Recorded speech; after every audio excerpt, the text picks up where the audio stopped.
जय श्री राम, हर हर महादेव। इस वीडियो में हम जानेंगे हिंदू धर्म के महत्वपूर्ण ग्रंथों में से एक ग्रंथ रामचरितमानस तथा रामायण के बीच की 10 मुख्य बातें जो शायद ही आप सभी को मालूम है।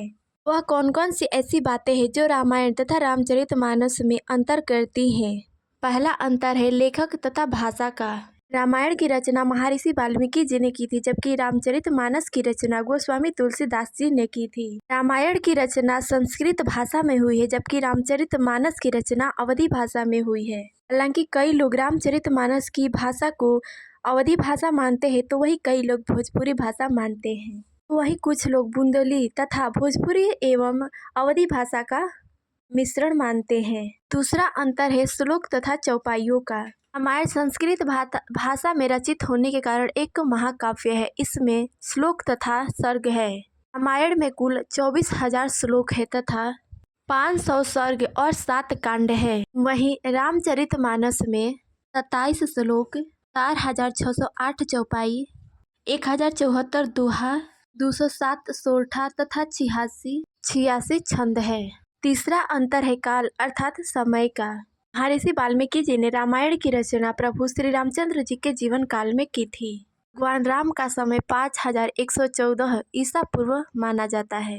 वहीं रामचरितमानस की रचना गोस्वामी तुलसीदास जी ने अकबर के जीवन काल के समय की थी। चौथा अंतर है रामायण से ज्यादा रामचरितमानस को प्रसिद्धि मिली है। वर्तमान समय में बहुत कम ही लोग संस्कृत को पूरा अच्छे से जानते हैं, अतः संस्कृत भाषा में रचित रामायण को पढ़ना थोड़ा कठिन है, जबकि रामचरित की भाषा आम भाषा में रचित हुई है, अतः उसे कोई भी आसानी से पढ़ व समझ सकता है। रामचरितमानस जनमानस की भाषा में रचित होने के कारण ही हर जगह प्रचलित है। पांचवा है कथा के आधार में अंतर। महर्षि वाल्मीकि जी ने भगवान श्री रामचंद्र जी के जीवन काल को अपनी आंखों से देखा था, क्योंकि महर्षि वाल्मीकि जी ने रामायण की रचना भगवान श्री रामचंद्र जी के जीवन काल में ही की थी, यानी कि भगवान उस समय धरती पर ही थे। महर्षि वाल्मीकि जी की कथा का आधार स्वयं भगवान राम के जीवन का था, जबकि तुलसीदास जी ने रामायण सहित अन्य ग्रंथों से अन्य रामायणों को आधार बनाकर रामचरितमानस की रचना की। मान्यताओं के अनुसार यह भी कहा जाता है कि भगवान शिव जी की आज्ञा से उन्होंने रामचरितमानस की रचना की थी। इस रचना में स्वयं हनुमान जी ने उनकी सहायता की थी। छठवां है भगवान राम के चरित्र में अंतर। वाल्मीकि जी द्वारा रचित पुस्तक रामायण में भगवान राम को एक साधारण लेकिन मर्यादा पुरुषोत्तम के रूप में चित्रित किया गया है, जबकि रामचरितमानस में तुलसीदास जी ने भगवान राम के हर रूप का चित्रण किया है। रामचरितमानस में केवल भगवान राम को ही नहीं बल्कि हर पात्र को महत्व दिया गया है।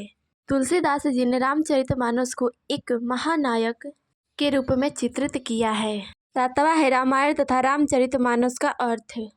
रामायण का अर्थ है राम का घर, राम का मंदिर, राम का मार्ग तथा रामचरितमानस का अर्थ है राम के चरित्र का सरोवर। रामचरितमानस को राम का दर्शन भी कहते हैं। वह अंतर है कांड का।